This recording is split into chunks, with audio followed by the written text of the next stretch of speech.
लक्ष्य इंस्टीट्यूट तिलर में हार्दिक स्वागत है। प्रीवियस लेक्चर में हमने एक्सरसाइज 1.1 करी थी। आज हम एक्सरसाइज 1.2 देखेंगे। तो एक्सरसाइज 1.2 का पहला जो क्वेश्चन है उसमें सत्य असत्य बताना है और कारण भी बताना है। ठीक है, हम देख रहे हैं क्वेश्चन नंबर 1 हमारा। देखिए क्वेश्चन नंबर 1 कह रहा है कि जो है 1 का 1 है, प्रत्येक अपरिमेय संख्या एक वास्तविक संख्या होती है। चलिए देखते हैं। ठीक, क्वेश्चन नंबर 1 का है 1 और ये मुझे सत्य असत्य बताना कारण सहित। ठीक, क्या पहला क्वेश्चन कह रहा है कि प्रत्येक अपरिमेय संख्या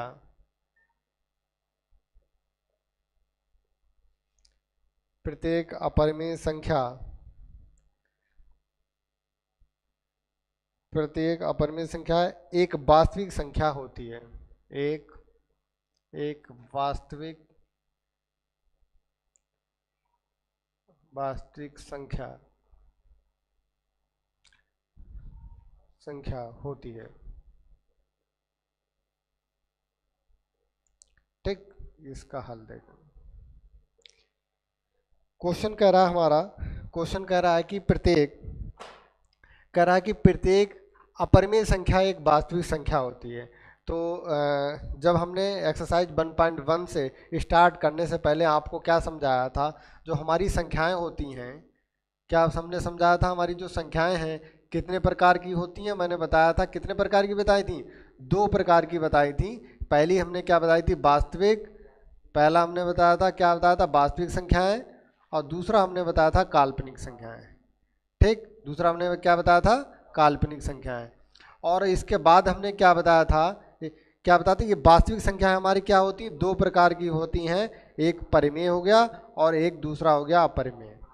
ठीक, ये हो गया अपरिमेय। देखो यहाँ से स्पष्ट हो रहा है हमारा, देखिए ये अपरिमेय, यहाँ से स्पष्ट हो रहा है। आप देखिए हमसे क्या कह रहा है क्वेश्चन, प्रत्येक अपरिमेय संख्या एक वास्तविक संख्या होती है। अब देखो ये मेरी अपरिमेय संख्या क्या वास्तविक संख्या हो रही है। देखिए ये मतलब जितनी भी हमारी वास्तविक संख्या है उनमें सभी परिमेय और अपरिमेय दोनों संख्या आएंगी। ठीक, परिमेय और अपरिमेय दोनों प्रकार की संख्या आएंगी। तो इसका मतलब हमारी जितनी भी अपरिमेय संख्या हैं वो सब वास्तविक होंगी, क्योंकि ये वास्तविक का एक प्रकार है। इसका मतलब जितनी भी अपरिमेय संख्या है वो भी वास्तविक होंगी और जितनी हमारी परिमेय संख्या है वो भी हमारी क्या होंगी, वास्तविक होंगी। तो सबसे पहले ये लिखेंगे इसका आंसर, प्रत्येक अपरिमेय संख्या एक वास्तविक संख्या, ये लिखेंगे सत्य।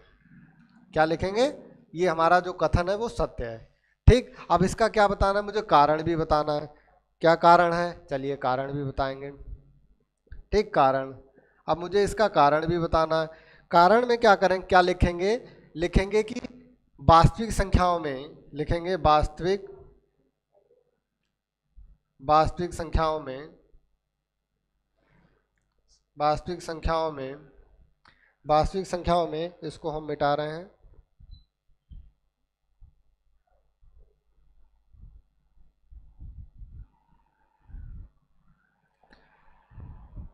ठीक, क्या है, वास्तविक संख्याओं में अपरिमेय संख्याएं, वास्तविक संख्याओं में सभी, लिखेंगे वास्तविक संख्याओं में सभी अपरिमेय संख्याएं। ठीक, वास्तविक संख्याओं में सभी अपरिमेय संख्याएं आती हैं। ठीक, ठीक, मैंने वही लिख दी बात। क्या लिखा मैंने, वास्तविक संख्याओं में सभी अपरिमेय संख्या हमारी आती हैं। ठीक, यही हमारा उत्तर हो गया। ठीक, इसी के साथ हमारा देखिए इसका दूसरा है। दूसरा क्या कह रहा है, दूसरा दूसरा देखेंगे। दूसरा हमारा है, कह रहा है कि संख्या रेखा का प्रत्येक बिंदु, क्या है, संख्या रेखा संख्या रेखा का प्रत्येक बिंदु, संख्या रेखा का प्रत्येक बिंदु बिंदु अंडर रूट यम के रूप का होता है, के रूप का होता है। ठीक, के रूप का होता है जहां यम एक प्राकृतिक संख्या है। ठीक है, जहां यम एक क्या है, प्राकृत संख्या है। जहां यम एक प्राकृतिक संख्या है। ठीक, अब ये बताना है मुझे सत्य है असत्य है। ठीक, ये मुझे बताना है कि सत्य है या असत्य है। ठीक, तो सबसे पहले देखो क्या करें, संख्या रेखा। अब संख्या रेखा आपने पढ़ा होगा। देखिए संख्या रेखा कैसे बनाते हैं, इस तरह से बनाते हैं। बीच में होता है जीरो, दाहिनी तरफ क्या होता है, प्लस वाले नंबर मैंने बताया था कल, 2 3 4 5। ठीक, और इधर बाई तरफ क्या होते हैं, माइनस वाली संख्याएं जितनी, -2 -3 -4। ठीक, अब देखिए क्वेश्चन में हमसे क्या कह रहा है कि संख्या रेखा का प्रत्येक बिंदु अंडर रूट यम के रूप का होता है। ठीक, तो ये तो देखिए संख्या रेखा, ये तो अंडर रूट 1 हो गया, अंडर रूट 2 भी, अंडर रूट 3, अंडर रूट 4, ये अंडर रूट 5। मतलब जितनी अंडर रूट की संख्या है उनको हम संख्या रेखा पर दर्शा सकते हैं। अब देखिए इसके बाद आते हैं इधर अंडर रूट -1। अब देखिए इसको हमने क्या बताया था, ये हमारी क्या बन गई, ये हमारी बन गई काल्पनिक, काल्पनिक बन गई, काल्पनिक संख्या बन गई। ये हमारी क्या बन गई, काल्पनिक संख्या। और हमने जब काल्पनिक संख्या पढ़ा रहे थे, जब हमने उस दिन संख्याओं के प्रकार पढ़ा रहे थे, तो उसमें हमने बताया था, क्या बताया था, काल्पनिक ऐसी संख्याएं जिनको हम संख्या रेखा पर दर्शा नहीं सकते हैं। इसका मतलब जो हमारा अंडर रूट, ये जितनी भी हमारी जो संख्या रेखा पर जितनी भी हमारी संख्याएं हैं उनको हम अंडर रूट यम के रूप में नहीं लिख सकते हैं। ठीक है, अंडर रूट यम के रूप की नहीं है। ठीक, तो ये हमारा कथन क्या हो गया, हमारा असत्य हो गया।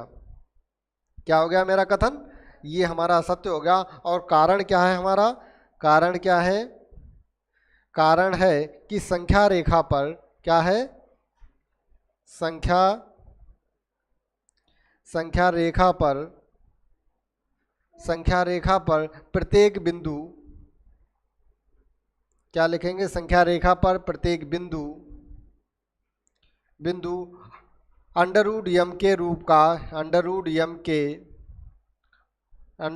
के रूप का नहीं है। ठीक, अंडर रूट यम के रूप का नहीं है। ठीक, यही आपका उत्तर हो गया। ठीक, एक सेकंड। ठीक, अब देखेंगे तीसरा, इसका जो हमारे पास तीसरा है, क्वेश्चन 1 का तीसरा,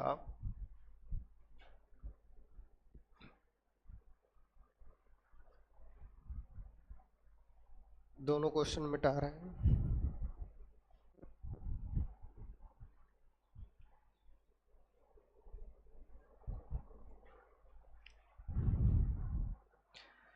ठीक, देखिए इसका तीसरा क्या कह रहा है कि प्रत्येक वास्तविक संख्या एक अपरिमेय होती है। ठीक, लिखेंगे प्रत्येक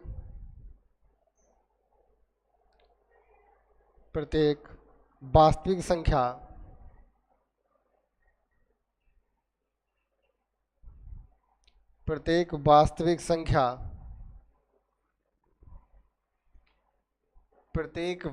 संख्या एक अपरिमेय संख्या होती है। एक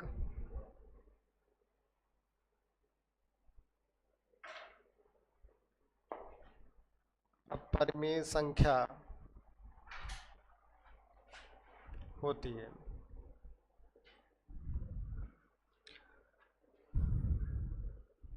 अब देखेंगे हल।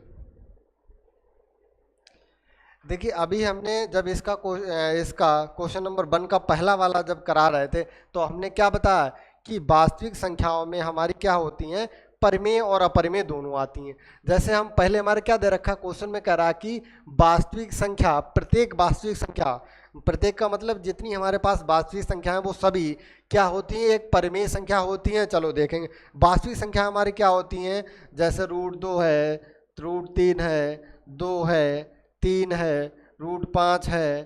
ठीक, ये सारी संख्याएं हमारी क्या होती हैं, ये हमारी सारी संख्याएं क्या होती हैं, वास्तविक होती हैं। क्योंकि वास्तविक में हमने आपको बताया था कि परिमेय और अपरिमेय दोनों होती हैं। तो ये हमारी संख्या कैसी है, परिमेय या अपरिमेय है, ये हमारी देखिए अपरिमेय है।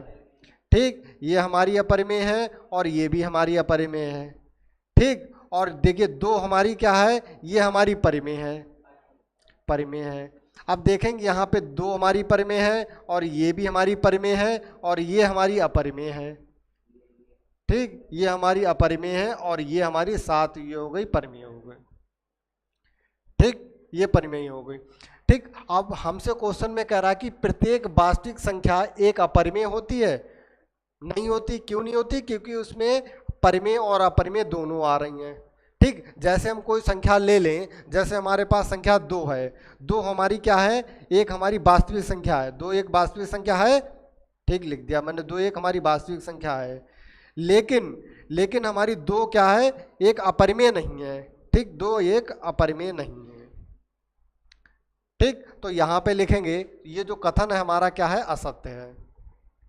ठीक, ये जो हमारा कथन दिया है वो क्या है, असत्य है। और कारण, इसका कारण क्या है, कारण देखिए, कारण है, क्या कारण है कि जैसे एक उदाहरण के माध्यम से समझेंगे। लिखेंगे 2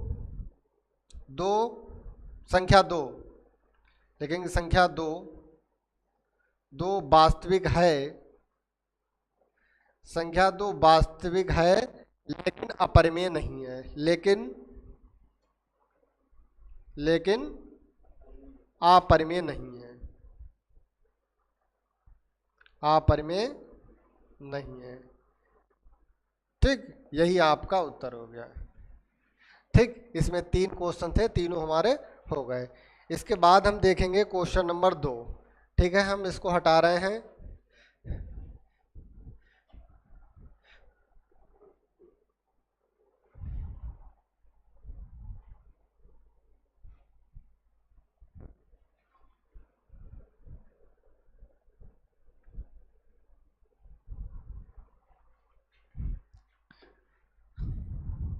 क्वेश्चन नंबर 2 हमारा कह रहा है कि क्या सभी धनात्मक पूर्णांकों के वर्गमूल अपरिमेय होते हैं?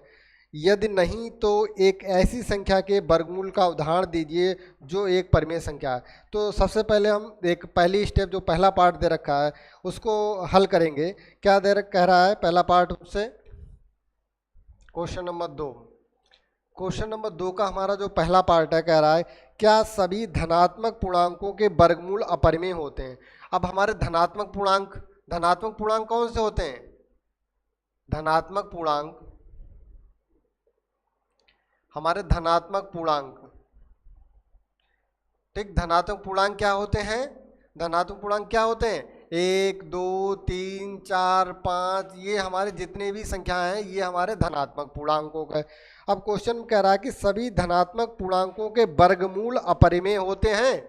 चलिए देख लेते हैं। सभी धनात्मक पूर्णांकों के वर्गमूल अपरिमेय हैं, ये कह रहा है क्वेश्चन। तो देखिए सबसे पहले हम 1 2 संख्या, जैसे √1 है, ठीक, इसका मान 1 आ गया हमारा, तो ये क्या हो गई, ये हमारी क्या हो गई, परिमेय हो गई। ठीक, ये परिमेय संख्या हो गई। अब √2 हमारी ये है, ये क्या है हमारी, ये अपरिमेय है। ठीक, ये हमारी क्या हो गई, अपरिमेय हो गई। ठीक, √3 भी हमारी क्या हो गई, अपरिमेय हो गई, अपरिमेय हो गई। और अंडर हमारा 4 क्या हो गया, 4 क्या हो गया, इसको क्या लिखेंगे, 2 × 2 लिखेंगे तो 2 बार हो जाएगा, इसलिए हमारी ये संख्या क्या हो गई, परिमेय हो गई। ठीक, परिमेय संख्या हो गई। अब देखेंगे यहाँ से हम क्या देखा, मैंने देखा कि जितने भी हमारे धनात्मक पूर्णांक हैं उनमें हमारे परिमेय और अपरिमेय दोनों संख्या आ रही। अगर धनात्मक संख्याओं का अगर हम वर्गमूल ले रहे हैं, यहाँ पे क्या, मैंने धनात्मक संख्याओं का अगर हम वर्गमूल लेंगे तो मैंने देखा कि हमें परिमेय और अपरिमेय दोनों संख्याएं प्राप्त हो रही हैं। लेकिन हमें क्वेश्चन में क्या कह रहा है, क्वेश्चन में कह रहा है कि क्या सभी धनात्मक पूर्णांकों के वर्गमूल अपरिमेय होते हैं? तो लिख देंगे नहीं। क्या लिखेंगे,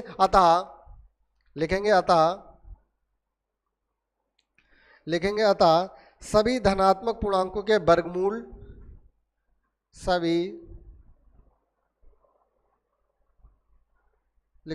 धनात्मक पूर्णांकों के वर्गमूल, सभी धनात्मक पूर्णांकों के वर्गमूल अपरिमेय नहीं होते हैं। ठीक ठीक, अतः सभी धनात्मक पूर्णांकों के वर्गमूल अपरिमेय नहीं होते हैं। नहीं हैं या नहीं होते हैं लिख दो ऐसा करके, नहीं होते हैं। ठीक, इतना हो गया क्वेश्चन।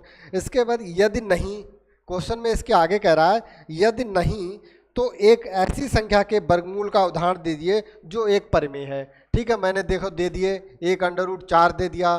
ठीक, √4 दे दिया तो बराबर क्या है, 2 आ गया, ये परिमेय संख्या है। तो आपको यह लिखना है, यही आपका उत्तर हो गया। ठीक, लिख लो आप। इसके बाद हम करेंगे क्वेश्चन नंबर 3। क्वेश्चन नंबर 3 हमारा कह रहा है कि दिखाइए कि संख्या रेखा पर √5 को किस प्रकार निरूपित किया जा सकता है। तो संख्या रेखा पर मुझे √5 को निरूपित करना है। चलिए देखते हैं, इसको मिटा रहे हैं हम।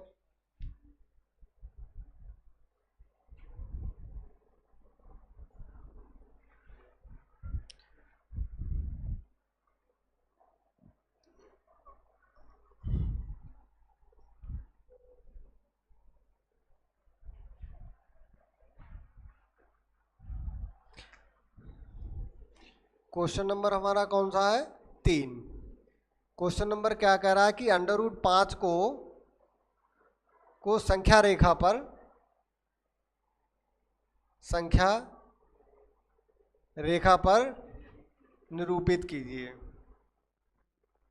अब देखेंगे, इसको बहुत ध्यान से देखें, निरूपित कीजिए।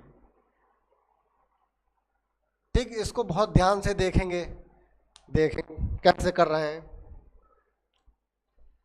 ठीक, हमने देखिए एक संख्या रेखा बना लिया। ठीक, संख्या रेखा बना लिया और बीच में हमारा क्या होता है, 0। ठीक, बाई तरफ हमारे, दाई तरफ हमारे क्या होता है, प्लस के नंबर होते हैं। तो 1 2 3 और 4 हमने लिख दिए। ठीक, और हमारी बाई तरफ क्या होते हैं, माइनस वाले नंबर। ये आप लोगों को पता होगा और हम बता भी चुके हैं। ठीक, अब देखो हमें किसको निरूपित करना है, √5 को निरूपित करना है। तो या तो क्या करो कि √5 का हमारा वर्गमूल कितना होता है, नहीं, √5 का अगर हम भाग विधि से अगर इसका वर्गमूल निकालें तो 2 पॉइंट समथिंग आएगा कुछ। ठीक है, 2 पॉइंट करके आएगा कुछ। तो इसका मतलब हम क्या करेंगे, यहाँ 0 से 2 पॉइंट आएगा तो पॉइंट को हम हटा देंगे, कहाँ तक जाएंगे, 0 से 2 तक जाएंगे। कहाँ तक जाएंगे, 0 से 2 तक जाएंगे। ठीक, अब देखिए इस क्वेश्चन में हमें चांदा और पटरी प्रकार की आवश्यकता होगी। ठीक है, तो देखिए यहाँ पे क्या करा मैंने, क्योंकि इसका वर्गमूल अगर निकाला मैंने तो कितना 2 पॉइंट समथिंग आएगा। तो हमने क्या करा, पॉइंट वाला हटा देंगे, 2 जो हमारा 2 संख्या जो प्राप्त हुई, क्योंकि हमने इस पे जो संख्या रेखा पर हम संख्याएं ही निरूपित करते हैं भाई, जो संख्याएं तो लिखी हैं। तो हम 2 पॉइंट समथिंग आएगा, तो मैंने पॉइंट को हटा दिया और ये 2 कर दिया, यहाँ तक 2 तक ले गए। ठीक, 2 तक ले गए हम। अब 2 पे क्या करेंगे, एक हम क्या करेंगे, लंब खींचेंगे या 90 डिग्री का कोण बनाते हुए एक रेखा खींचेंगे। ठीक, ये कोण हमारा कितना होना चाहिए, 90 डिग्री का। ठीक, आप चांदे की सहायता से खींच सकते हैं या प्रकार और जो है पटरी की सहायता से भी 90 अंश का कोण खींच ले। अब देखिए ये जो दूरी हमारी एक कॉलम की दूरी है, क्या है, 2 से 1 के बीच की दूरी जितनी है उतना ही यहाँ पे चाप लगा लेंगे, मतलब उतना ही दूरी की यहाँ पे चाप लगाएंगे। ठीक, एक कॉलम की मतलब क्या है कि जो दूरी मेरी होगी वो 1 यूनिट की होगी। यहाँ पे कितनी होगी, 1 यूनिट, मतलब जितनी दूरी 1 से 2 के बीच में है उतनी दूरी यहाँ पे एक चाप लगा लेंगे। और क्या करेंगे, फिर 0 को हम इसको मिला देंगे। क्या करेंगे, 0 को उस जहाँ पे ये काटता था, जहाँ पे एक दूरी का कटेगा वहाँ पे मिला देंगे। अब ये जो दूरी मुझे प्राप्त होगी ये हमारी होगी √5। ये जो दूरी हमें प्राप्त होगी √5। अब हम क्या करेंगे, देखो यहाँ पर प्रकार रखेंगे। ठीक, प्रकार का पॉइंट, और ये दूरी इतनी भरेंगे, कितनी दूरी भरेंगे, इतनी दूरी भरेंगे, और कुछ इस तरह का देखेंगे, कुछ इस तरह का चाप लगाएंगे ऐसे करके। ये ठीक, कुछ इस तरह का हम चाप लगाएंगे। तो मान लो ये जो चाप है वो मान लो यहाँ पे D पर मिलती है। कहाँ पर मिलती है, D पर मिलती है। उसका कलर चेंज कर रहे हैं। देखिए यहाँ पे क्या मिल रही है, ये मान लो डी पर मिल रही है, ठीक, ये मान लो यहाँ पे डी पर है ये, ठीक। तो ये जो दूरी हमारी, इसको मान लेते हैं ए, इसको मान लो बी और इसको मान लो सी, ठीक। तो ये जो दूरी हमारी, जितनी हमारी ये दूरी है और उतनी ही हमारी ये दूरी होगी, डी तक होगी। इसका मतलब यहाँ से हमारा क्या हो जाएगा, ए बराबर कितना हो जाएगा बेटा, ए डी हो जाएगा। क्या हो जाएगा, ए सी बराबर ए डी हो जाएगा हमारा। क्यों, क्योंकि मैंने यहाँ पे प्रकार की दूरी भरी इतनी और ये ऐसा करके चाप लगा दी, तो जितनी दूरी हमारी ये होगी उतनी दूरी हमारी ये हो गई, ठीक है। अब इसको देखिए, इसको हम लाए कैसे, अगर ये 90 डिग्री का है, अगर हम पाइथागोरस प्रमेय लिखते हैं, देखो हम समझाने की कोशिश कर रहे हैं आपको। देखिए ये पाइथागोरस प्रमेय, पाइथागोरस प्रमेय आप लोगों ने पढ़ी होगी और नहीं पढ़ी है तो आप पढ़ लेंगे अभी, ठीक। ये आगे भी बहुत जरूरी, मतलब आगे भी काम में आएगी पाइथागोरस प्रमेय। अब पाइथागोरस प्रमेय कहाँ लगती है, पाइथागोरस प्रमेय उस त्रिभुज में लगती है जिसमें एक कोण हमारा कितना हो, 90 डिग्री का हो, ठीक। तो 90 डिग्री का हमारा ये कोण हो गया, ठीक। कोण तो इस पाइथागोरस हमारी प्रमेय होती है कि कर्ण का स्क्वायर बराबर लंब का स्क्वायर, कर्ण का स्क्वायर बराबर लंब का स्क्वायर प्लस के क्या हो गया हमारा, आधार का स्क्वायर, ठीक।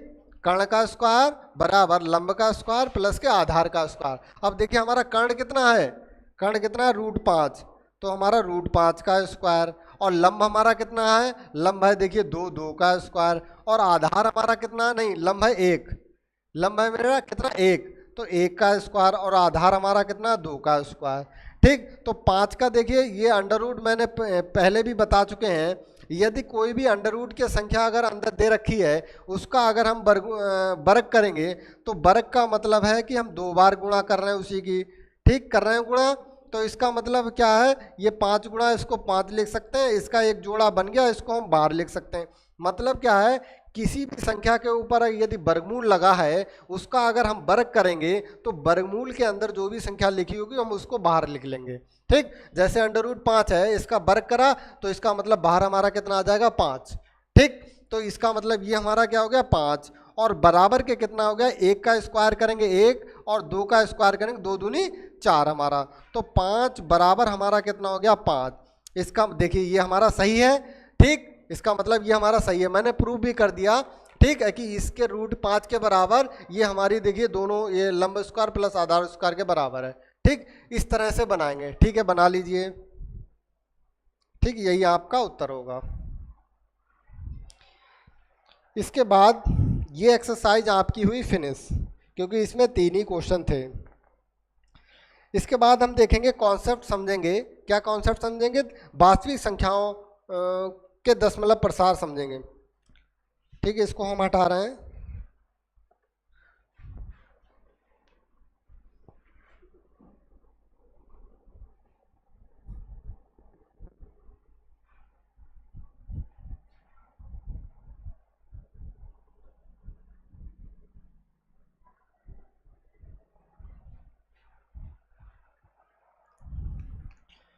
देखिए वास्तविक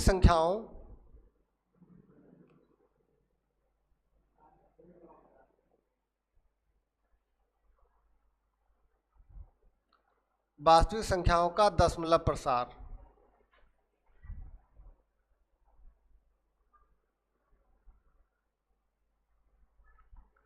अब बेटा ये देखिए जो वास्तविक संख्याओं में देखिए हमने अभी पीछे भी बता चुके हैं कि परिमेय और अपरिमेय हमारी दोनों आ रही हैं, ठीक है। तो इसमें परिमेय और अपरिमेय के बारे में, दोनों के बारे में पढ़ेंगे। तो जो हमारा वास्तविक संख्याओं का दशमलव प्रसार होता है वो 2 प्रकार का होता है। कितने प्रकार का होता है, 2 प्रकार का होता है। एक हमारा क्या होता है, शांत, क्या होता है, शांत दशमलव प्रसार, और दूसरा हमारा होता है अशांत दशमलव प्रसार, ठीक। एक होता हमारा शांत, शांत को कहते हैं जो है टर्मिनेटिंग,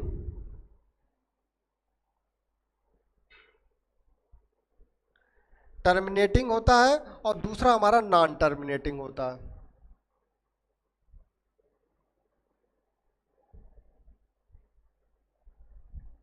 ठीक। ये नॉन टर्मिनेटिंग हो गया। तो इसके बाद हमारा जो अशांत दशमलव प्रसार होता है वो दो प्रकार का होता है।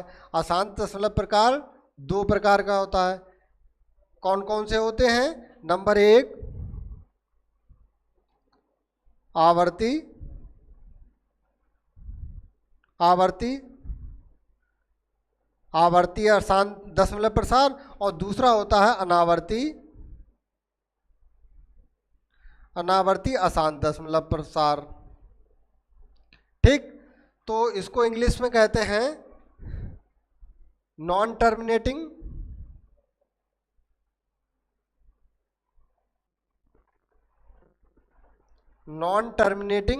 रिक्यूरिंग, नॉन टर्मिनेटिंग रिक्यूरिंग, और इसको कहते हैं नॉन टर्मिनेटिंग नॉन रिक्यूरिंग।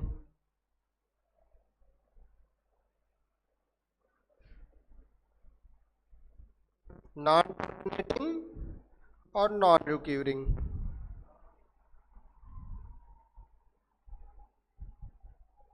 ठीक, अब देखिए एक एक करके हम पढ़ेंगे इनके बारे में। ठीक, इनके बारे में तो सबसे पहले हम शांत दशमलव प्रसार के बारे में पढ़ेंगे, फिर अशांत और अशांत के दोनों प्रकार के बारे में पढ़ेंगे। चलिए देखते हैं, सबसे पहले देखेंगे अशांत दशमलव प्रसार।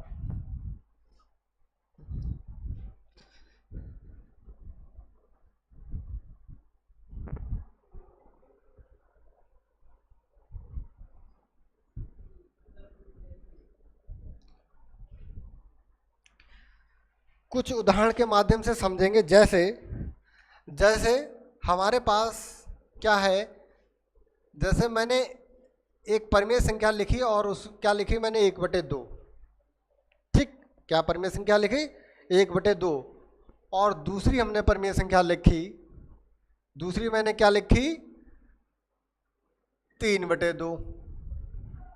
ठीक, एक हमने परिमेय संख्या लिखी 1/2, दूसरी हमने लिखी 3/2, और हमने तीसरी परिमेय संख्या लिखी, क्या लिखी 1/3। ठीक, और हमने चौथी परिमेय संख्या लिखी कोई भी मान लो 4/6 मान लो। ठीक, अब हम कह रहे हैं इनको हल करो। हल करने का मतलब है कि इनको हम भाग करेंगे। भाग क्या करते हैं, नीचे वाले से ऊपर वाले को भाग दिया जाता है, मतलब हर से भाग देंगे अंश को। तो क्या होगा, जब इसको हमने हल करने के लिए कहा तो हमने जब 2 से भाग करा तो हमारा कितना है यहाँ पे 1। देखेंगे, ध्यान से देखेंगे, यहाँ पे कितना है 1। अब हम भाग करेंगे, 2 का पाड़ा 1 में नहीं पड़ेगा, तो हम यहाँ पे क्या करेंगे, पॉइंट लगा देंगे। तो पॉइंट लगा दिया तो 0 हमने बढ़ा दिया, 0 बढ़ा दिया। अब 2 का पाड़ा 10 में पड़ेंगे, 2 पंजे 10। ठीक, हमारे यहाँ पे कुछ नहीं बचा, 0 बच गया। ठीक, अब देखेंगे यहाँ पे 2 से भाग करेंगे, 2 से जब मैंने भाग करा कितना भाग गया मेरा, 2 एकम 2 हो गया।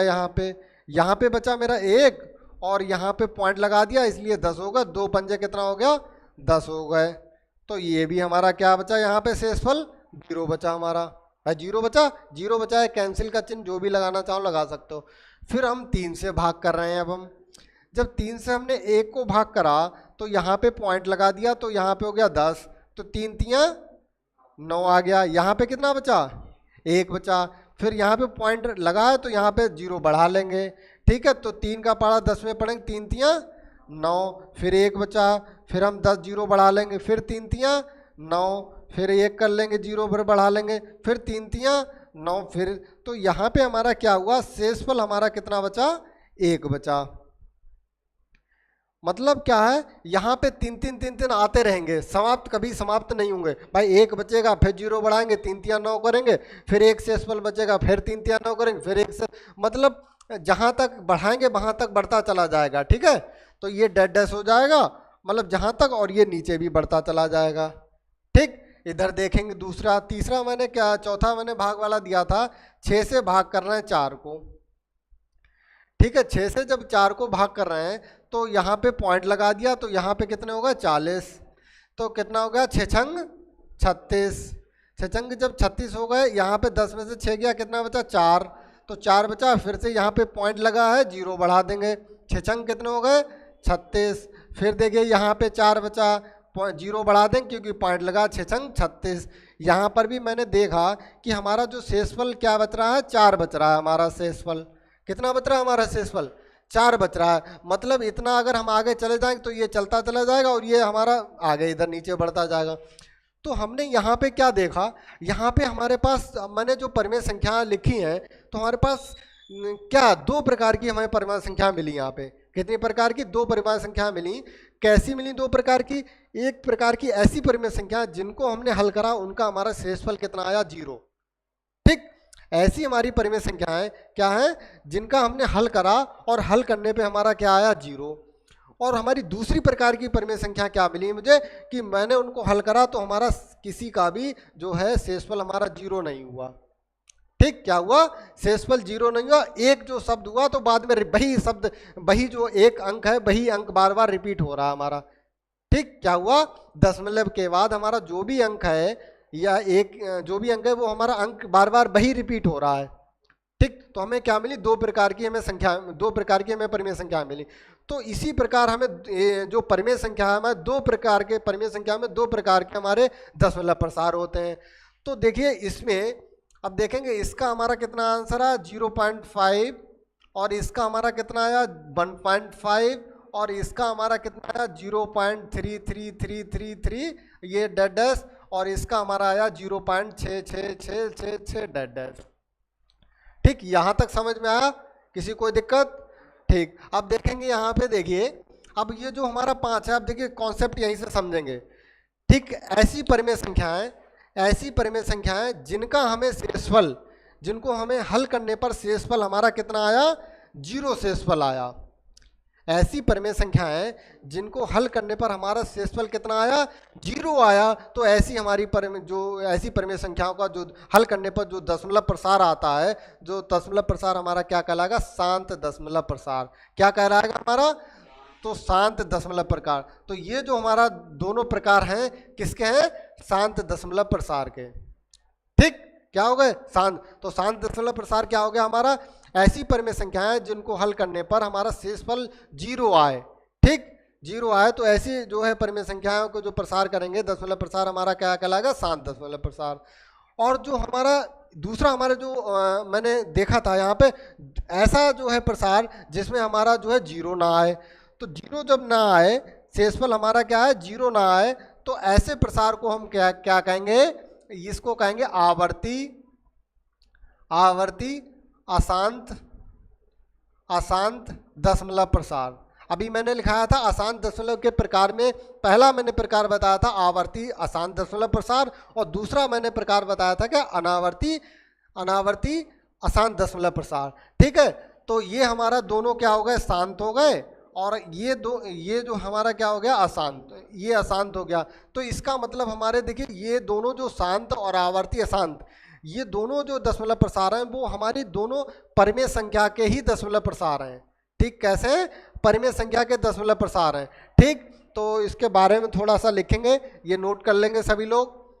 और इसको हम हटा रहे हैं।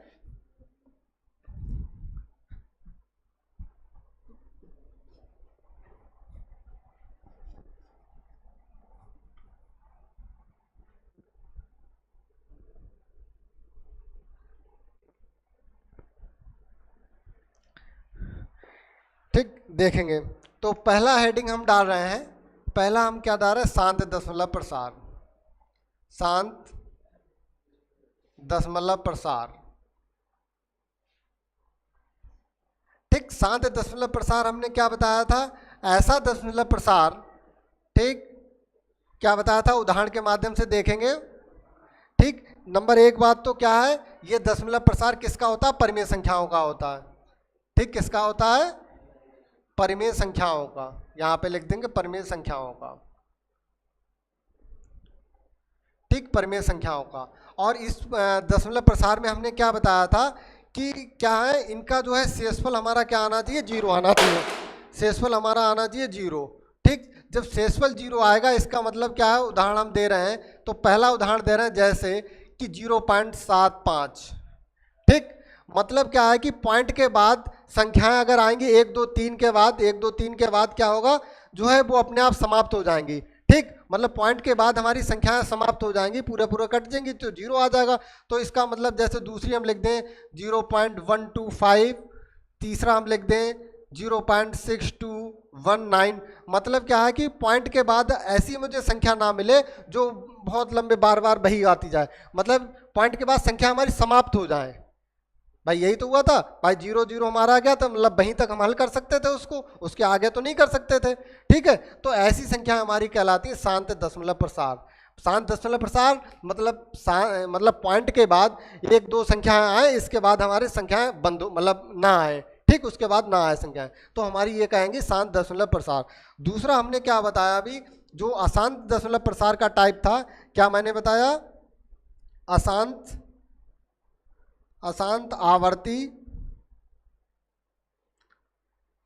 आवर्ती दशमलव प्रसार।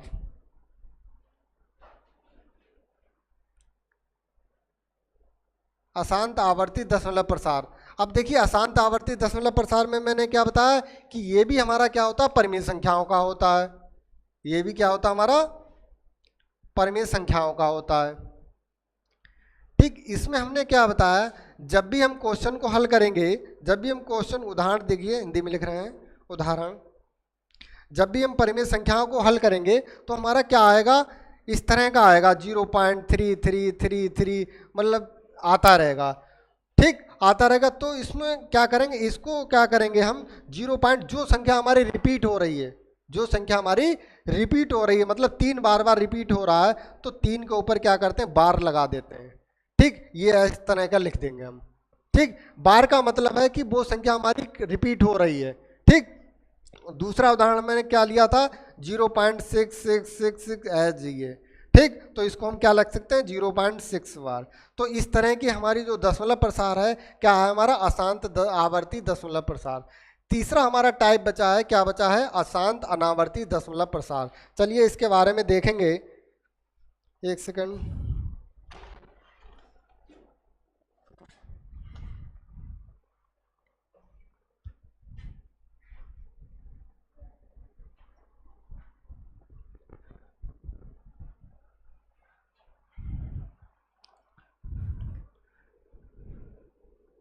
तीसरा हमारा है अशांत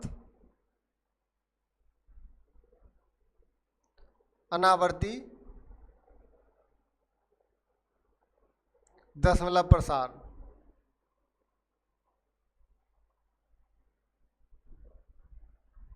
दशमलव प्रसार, ठीक, देखिए ये बेटा दशमलव प्रसार क्या होता है, ये अपरिमेय संख्याओं का होता है। ये क्या होता है बेटा, अपरिमेय संख्याओं का होता है। मतलब ये किस तरह का होता है, इसमें क्या होता है, जब भी हम संख्या का दशमलव प्रसार करेंगे तो क्या होता है, यहाँ पे जैसे 0.1 2 3 4 4 5, मतलब क्या है, अंक जो भी आए वो ना रिपीटेड आए, मतलब रिपीट ना हो कोई, मतलब जैसे जैसे हमारा क्या करेंगे, अंडर रूट 2 का जैसे क्या होता है मान 1.4142 इस तरह से आता रहता है। ठीक है, तो इसमें कोई भी संख्या हमारी क्या होती है, रिपीट नहीं होती है, एक के बाद दूसरी आएगी, दूसरी के बाद तीसरी आएगी। तो इसमें क्या होता है, जैसे जैसे हमारा ये पाई है, पाई एक अपरिमेय संख्या है, तो क्या होता है 3.14 और 15 ऐसा ऑन, ये मतलब इसका मतलब जहाँ तक हम मान निकालेंगे तो वो हमारा क्या होगा, जहाँ तक भी मान निकालेंगे वो हमारा कोई भी संख्या हमारी रिपीट नहीं होगी। ठीक, तो ये इस तरह की हमारी संख्याओं को क्या होता है, दशमलव प्रसार हमारा कहलाता है अशांत दशमलव प्रसार। ये जो हमारा प्रसार होता है वो हमारा अपरिमेय संख्याओं का होता है। क्या होता है, अपरिमेय संख्याओं का होता है। ठीक, ये हमारा ठीक, इसके बाद हम करेंगे एक्सरसाइज हमारी 1.2 कंप्लीट हो गई, 1.3 करेंगे नेक्स्ट लेक्चर में। ठीक, आज के लिए इतना ही, थैंक यू।